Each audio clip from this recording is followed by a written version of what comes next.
have a ton of new drugstore and high-end makeup launches here. I've been testing out a lot of these and I have some thoughts to share with you. I thought I would apply some to my face today and just chat with you. Now, I do have a few that I'll be testing for the first time, so I'm excited to see what happens with those, and I'll be wearing this makeup throughout the day and we'll see how it holds up, and I'll give you my verdict on that at the end of the video. I put everything that I bought recently and received in PR, all the new stuff, on my floor so I could get an overview and see what I wanted to apply and chat with you about today. It was obviously too much for this particular video, so I do have some upcoming videos planned for the remaining products, so stay tuned for some upcoming fun videos. Welcome back to my channel. Welcome if you're new, and let's go ahead and get into this new makeup, drugstore, and high-end that I'm really excited to share with you. But the first thing I have to do is thank those of you who gave me such kind words after I gave you the news about Luke. He was such a fixture here on my channel for so long. I wanted to share that news with you. I knew it would be really difficult seeing all the messages come in here and on Instagram, but at the same time, I just felt it was really, really important to share that. I'm not going to go too in depth here because I don't want to get upset. It's just something obviously it's going to be upsetting for a while, but I did just want to give you a huge heartfelt thank you. Your messages have really, really meant a lot to me, and if you're not sure what I'm referencing, it is on my community tab here on YouTube and also on my Instagram. But just thank you again from the bottom of my heart and on the behalf of my family. It means the world to me. It means the world to us. So thank you very much. And with that said, let's move into the makeup. Now, you may notice that I do have my brows done, and I did use a new product. I'll show you that footage. This is new from Maybelline. This is their Build-A-Brow brow pen. I'm always excited to try a new brow pen because that's my favorite way to really mimic a brow hair, and I do have sparse, uneven brows. So I got it in the shade Ash Brown, which is a really nice, cool ashy brown tone. Now, it's really hard for me to give you a good picture of me doing my brows on camera because I have to use a very well lit magnifying mirror, which doesn't always work great on camera. So I tried to do it with a non-lit magnifying mirror at a decent angle. I'm hoping you can catch that. Now, I think I was only able to get me doing part of one of my brows, but that's enough, I think, for you to grasp how great this brow pen is. I'm so particular with my brow products, with pens and pencils, because I really do like to mimic a brow hair, and that takes a very fine product. And this is a very fine pen. It also doesn't run out of pigment while you're using it. Sometimes brow pens don't apply directly to your skin very well. That's one of the reasons why I wanted to show you me using it today before I applied any foundation, and it just applies really nicely, and you don't have to use such an extreme light hand like you do with a lot of brow pens so that you don't end up with super dark marker brows. It also stays really well. I just made that mark and it's not going anywhere. Now, this end is a brow gel. Now, I think I used this brow gel once, but I'm going to use it today just to give it another try. If I recall correctly, it worked fine, but it wasn't super, super stiff. But we'll give it another go today just to see. What I do like is that it doesn't remove any of the pigment underneath it. I'm not someone that usually uses brow gels before I apply my pen or pencil, but I'm sure you could do that if you wanted to. I don't really like the fact that there's not a spoolie on the other end that I can comb my brows as I'm using the pen, because as I'm filling in my brows, it's just instinct for me to flip the product over to just comb through my brows really quickly if there's a stray one. So I do have to pick up something separate for that. I mean, it's not a deal breaker. It wouldn't cause me not to buy this. This is still a fantastic brow pen from the drugstore with a very, very fine tip. I would still recommend it even if the gel is just so-so. So clearly you're going to be getting verdicts for products before the end of the video, since I do already have have thoughts on some of these products. I did already apply my eyeshadow primer, which is the City Beauty Lid Lifting Treatment, and I'm going to set that with a translucent powder. This is new. This is from Physicians Formula. This is the Mineral Wear Diamond Blur Skincare Powder. It is a very white, finely milled translucent powder. It's got this mesh insert and it kind of gives you a cloud when you press into it. If you have oily or mature eyelids, it's always a good idea to set your eyeshadow primer before you apply shadow. It's the same principle as setting foundation. It just allows the powder products that you apply over it to apply very smoothly. It also keeps your mascara from transferring, from smudging, and it keeps your shadows looking better all day. I want to apply my eyeshadow first since I'm not quite sure how much fallout I'm going to get from this new Natasha Denona My Mini Dream palette. I love the My Dream palette, the big one. Haven't tried this one yet and people are loving it, so I'm very excited. I'm going to do just an easy everyday look because I am going somewhere after this that's just kind of casual. So I'm going to take this bottom shade on a thin smudging brush, tap off the excess, and I'm just continuing with my lower lash line angle kind of up to my brow just to give a perimeter to my eye. I'm not lining my lower lash line since I haven't done concealer. I just kind of want to create a little shadow border that I don't go below so that my eye stays nice and lifted. It's just kind of a nice little cheat, especially if you have mature or hooded eyes, if you don't want to take the time to use tape or hold up a card or something like that. I'm going to take that same shade into my crease and maybe slightly up into the transition area, trying my best to look straight into a mirror and give you a decent angle at the same time. I'm actually going to take that into the outer third of my eye and kind of just swoop it up towards my brow. I'm going to take this light shade in my transition area and just kind of blend it almost up to my brow to just kind of soften that edge. I'm placing a small tick mark above the corner of my eye, again following that same angle of my lower lash line up to my brow so that when I start smudging it into my lash line, I don't go below that line and drag my eye down. You could extend that little tick mark or leave it the same length, whatever your preference is. And now I'm just going to build up that pigment at the outer half of my eye a little bit just to give a little bit of lift to my eye. Now I'm taking a small pencil brush and kind of swirling, smudging it along that same line and extending it a little bit just to smoke it out. These are the two shimmer shades here. I'm not sure what I want to do. I think I want to use this deeper shade maybe. Sometimes with really smooth shimmery shades like this, you almost need to not set the primer on your lid. I was wondering if that's how this was going to be, but it's actually applying very nicely. I'm going to apply just a smidge of that lighter shade in the corner. And finally, I'm taking a bigger pencil brush than I lined with in that same deep dark shade and just smudging a little bit in my outer third. I just felt like I wanted a little bit more depth. Okay, so I evened things out as best as I could with the other eye. My eyes are asymmetrical, so things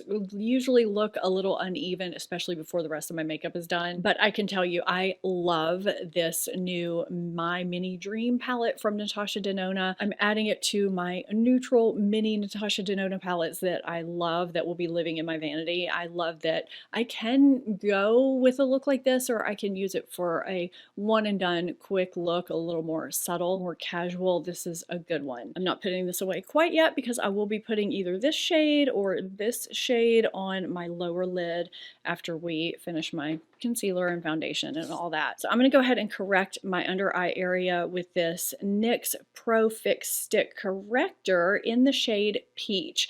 Now, what I'm going to show you from another day is that I tried both of these, the Physicians Formula Butter Glow Corrector in Peach.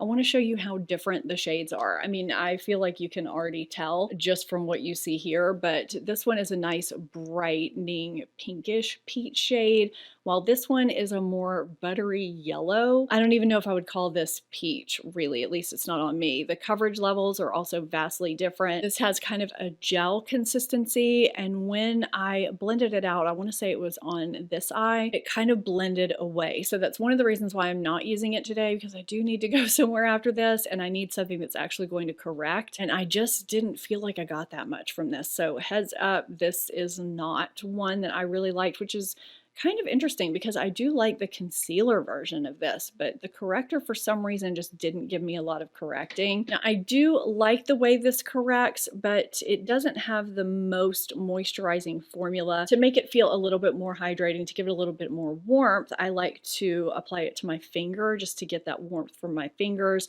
and then apply it under my eyes. And since it's a corrector, to counterbalance the discoloration, I'm only applying it where my discoloration is. I'm not blending it everywhere like I do a concealer. None of the new products I'm testing out have a mirror, so I'm having to pull another mirror. I can already feel as I'm blending it out that it is a little bit on the dry side. If you have very dry, mature under eyes, this might not be a corrector you want to go towards, but I mean, it does brighten, it does correct. I'd say it's probably better for those of you with oily skin, more normal skin, and those of you that don't have mature under eyes or a lot of texture. I'm really going out of order today because I want to try the new waterproof version of YSL Lash Clash mascara.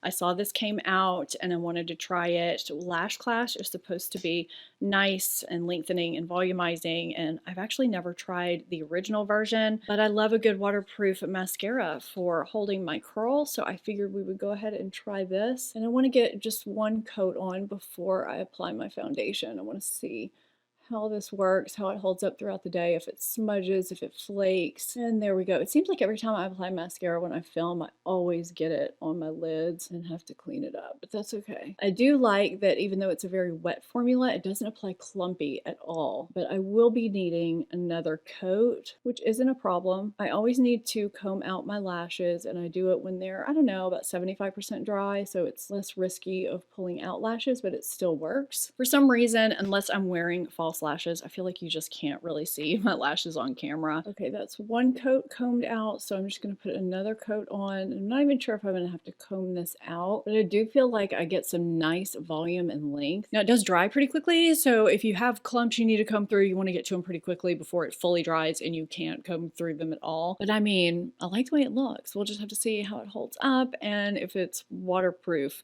too, which shouldn't be a problem for me these days, that's for sure. Now I'm going to be doing a full foundation review in an upcoming foundation roundup on this new e.l.f. Camo Hydrating CC Cream. It's supposed to be full coverage, long lasting, give a dewy finish.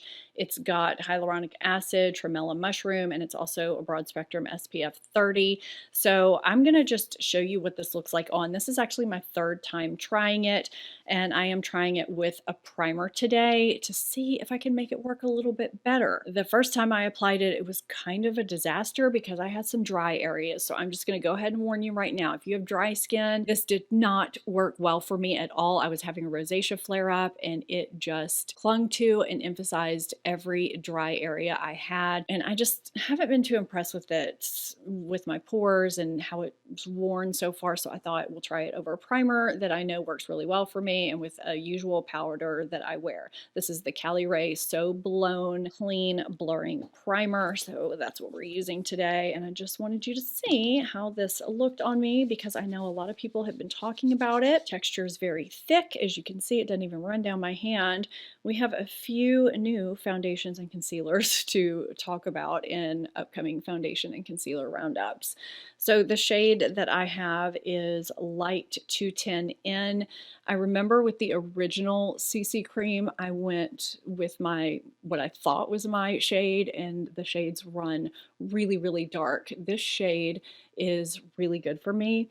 There is a definite sunscreen sent to this, so if that bothers you, you probably won't like this. If you do think that you are my foundation shade match twin, I have light, medium, neutral, leaning warm skin tone. I do keep all of my foundation shades and my concealer shades listed over on my blog. So one thing that's good about this is that it does blend out very quickly. I did try it with a brush. I don't really like it with a brush because I feel like it kind of streaks and sticks in my pores. I prefer it with a damp or a dry sponge. Dry if you want a little bit more coverage. I suppose I should have used clips. I know there's going to be somebody that gets mad at me for not putting my hair back, but I am going somewhere, like I said, and I just don't want to have any bumps in my hair. I don't know why that even bothers me. My hair is wavy today, but you know. Okay, so there is one light coat, and here's what I have left on my hand. I'm going to do the other side, but you can see that's the coverage that we have.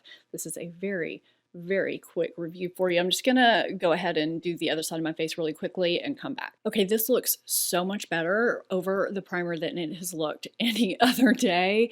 It does give that dewy finish and it looks so much smoother over my pores. It's not emphasizing any dry areas. I do get shiny in my T-zone, but I have some dry normal areas around the perimeter, and this is how much is left on the back of my hand. So I'm just gonna see if I can build that anywhere and see if it keeps performing well as I build it. Again, full review coming soon. That's why I'm keeping this abbreviated, but I do want to see how this wears throughout the day. This is going to be part of my foundation wear test in that review, because I always test everything out with different methods, with different primers and powders and without primer. And I've gotten to see this with different skin conditions too, which is really nice. I don't think this is full coverage. I think it's more medium full coverage. So here we have it before setting, before applying any more makeup, and you'll see how it wears throughout the day at the end of this video, and you'll get my full verdict in an upcoming foundation roundup. So I'm gonna apply this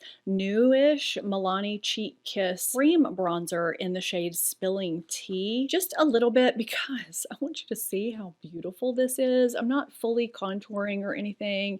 This is just such an easy, no-fail bronzer if you're someone who wants a little bit of color in your face. I mean, you saw how pale I looked just then with no dimension whatsoever. If you want that kind of easy bronzing that the Chanel bronzer gives you, but you don't want to pay the price, this is a great option. And they, of course, have some different shades. I mean, it just blends in so seamlessly and so smoothly.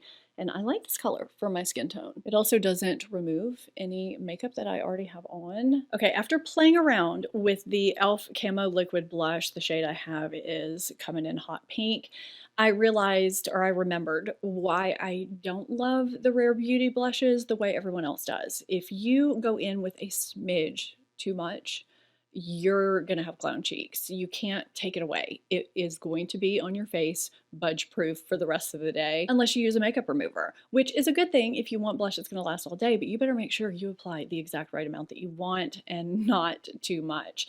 I do not like to dot these on my cheeks and blend them out for that reason. I always like to apply blush to the back of my hand and then apply it to my face. I find it to be more foolproof, but I just prefer buildable blushes. I just find them to apply quicker and easier, and to just be easier to work with than this type of product. So before I dot this very carefully on my hand, and because it's such a bright shade, I'll share that I'm going to be using the e.l.f. Liquid Blush Brush. This is a new blush brush. It's not my favorite because it's very, very stiff and I find it kind of scratchy, but I do want to just demo it for you. So the size of the dot I am using for both cheeks is that. I mean, I'm starting with that. And ideally, I would use a sponge, but I'm going to just blend this out on the back of my hand. Do you see how much pigment I'm getting from that one tiny little dot?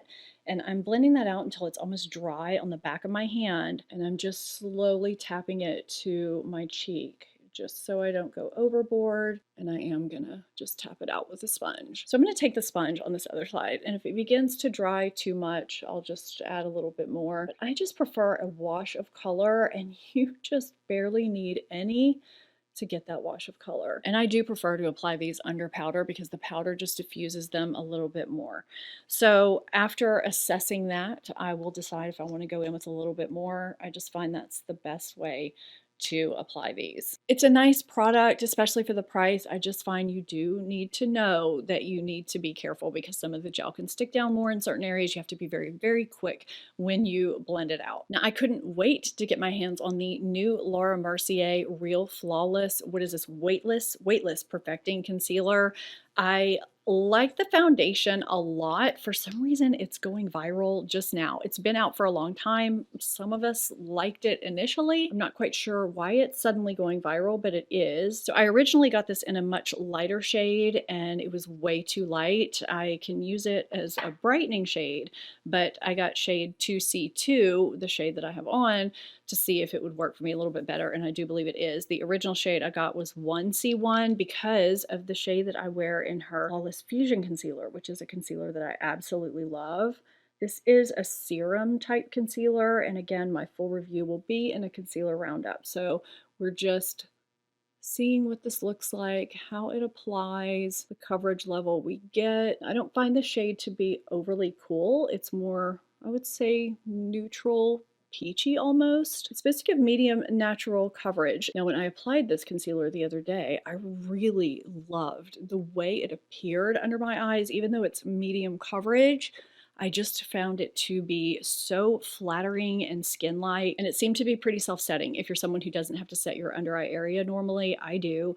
Now, I'm gonna apply the light shade 1C1 in my darkest spots just to see how this layers and brightens over itself. That's something that I do pretty frequently for my under eye circles and hollows. I have an entire video on that. I'll have linked up in the corner and down in my description box along with everything I'm sharing today. Okay, I really think this is pretty. Now, the other times I've tried this, I've used my regular under eye setting powder. Today, I'm going to use this Wet n Wild powder that I showed you earlier because I'm going to see how it works on my under eye area. Hopefully it works okay since I am going somewhere. I don't have to press out a lot of creases directly under my eye before setting with powder, which is why I think it might be really nice for those of you who typically don't have to set your under eye area. It might be pretty self-setting. I went in first with a brush, but this powder includes this little puff, so I'm gonna try it with that puff too. I think I'm just gonna go straight in with the puff under this under eye and hope for the best. Okay, I think that looks really pretty. All right, I'm gonna set my face with my usual Huda Beauty powder because I'm still testing out this foundation, so I wanna see how it works. I am going to lightly blot my face with a tissue just to get off my excess oils because it is so dewy. Sephora came out with some really great new products that I want to share in some upcoming videos, but I do want to go ahead and share this contour powder. I have it in shade light medium. It's a really nice gray undertone. Excuse me, I just applied that over the blush. I can't get off my hand.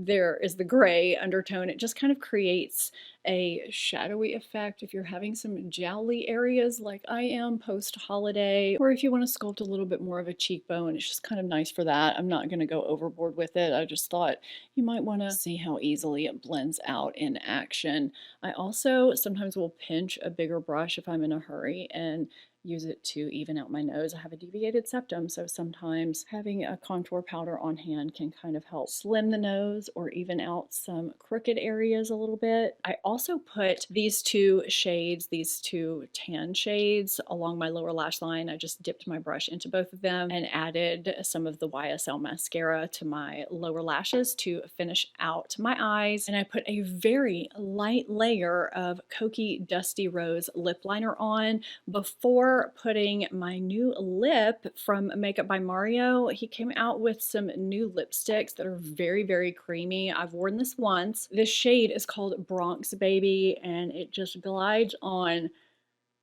so smoothly, and the shade goes really nicely with that lip liner. They also have a nice sweet scent to them too. They have some nice ingredients. I like this shade. I like this medium pink brown shade. I like a good flattering creamy bullet lipstick. It's also got that magnetic packaging that I like so much. So this is what we have right now. I'm gonna wear this today and come back and show you how it holds up. This is the fourth time I've tried to get the most accurate lighting to show you what this makeup looks like about 7.5 hours after I applied it, after we ended the video earlier.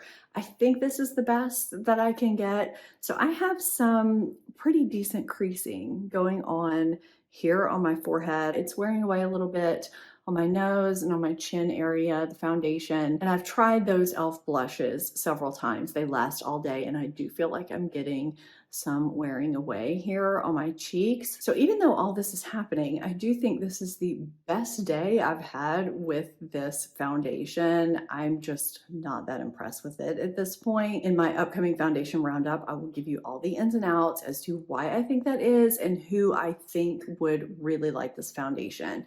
Now, I gave you verdicts on a lot of the products that I've already been trying, but the eyeshadow was new to me today. I expected it to wear beautifully, and it has. The mascara, also new to me. It has held up beautifully, no flaking, no smudging. The brow gel was something I wanted to try a little bit further. It's really not that strong.